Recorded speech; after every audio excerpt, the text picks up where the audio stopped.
How are you known by those around you? What would they describe you as? Busy? Easygoing? Nice? Withdrawn? Driven? Glum?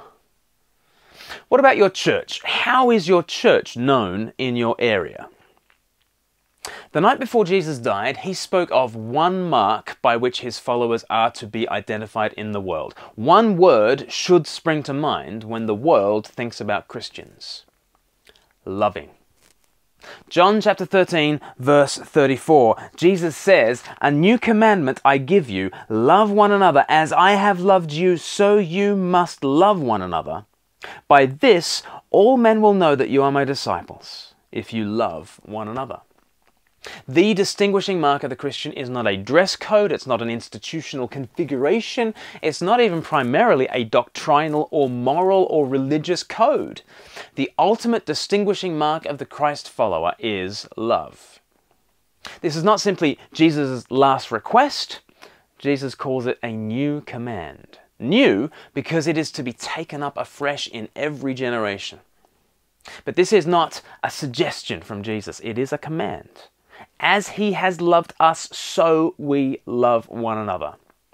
And how has he loved us? Well, the night before he died, he gave this demonstration. In John chapter 13, verse 1, it is written, "It was just before the Passover feast. Jesus knew that the time had come for him to leave this world and to go to his Father.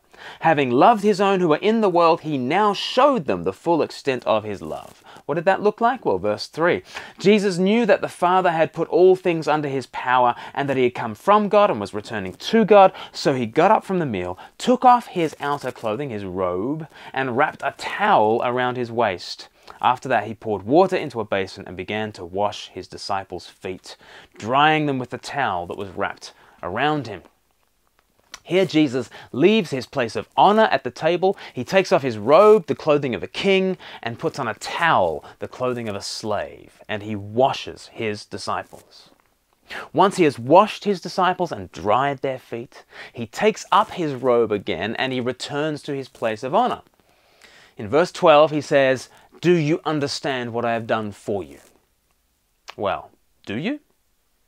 Do we understand what Jesus has done? This foot washing is a picture of something that is far deeper. Jesus had come from God and was returning to God, and the route which he trod took him to the utter depths of the cross.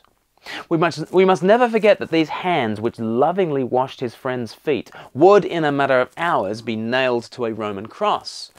We cannot forget this because the washing is meant to picture Christ's love shown at the cross. And what a picture! The ruler of the universe stooping and serving his followers. Imagine yourself at this dinner table. How would you feel as Jesus came around to you?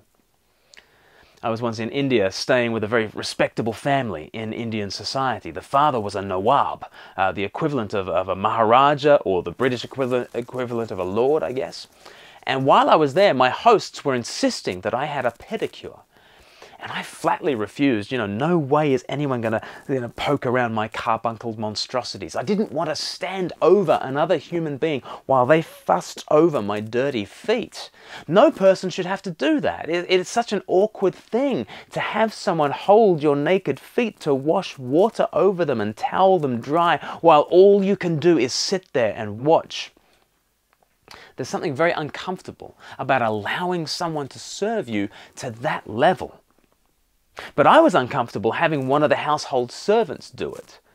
It is unthinkable to imagine my host, this Nawab, this lord, taking off his royal robes, wrapping a towel around his waist and kneeling at my stinking feet. That was not going to happen. That is inconceivable for us. But what about this? What about John 13? The Lord of the universe does this very thing. And as he washes their feet, He's not taking a holiday from his divine glory. This is his divine glory. Just 6 verses earlier, Jesus had told his disciples, John 12 verse 46, he says, "The one who looks at me has seen the one who sent me." As all eyes are on Jesus, he is demonstrating what God the Father Almighty is like. So what is the next thing he does? With all eyes on him, Jesus washes feet. This is God assuming the posture of true deity. He's on his knees serving. As Jesus said in John 5 verse 19, I only ever do what I see my Father doing. There he is, loving in action, loving in concrete service, addressing his friends' needs, loving in humility, giving up his rights and privileges, loving under pressure. You know, the cross is just hours away. Loving unconditionally. These men would, by the end of the night, betray, desert, or deny him. Nonetheless, this is God. God is stooping, God is serving, God is washing their feet, even Judas's feet. And when he returns to his place, he says, as I have loved you, so now love one another. How do we respond to this foot washing? It's an extraordinary portrait of love. And on one hand, we look at it and we see divine glory shining at full strength. On the other hand, we see ourselves and how grubby we appear by comparison. You know, I can kid myself that I'm loving until it means inconvenience or a loss of face, or until my love is not returned in kind.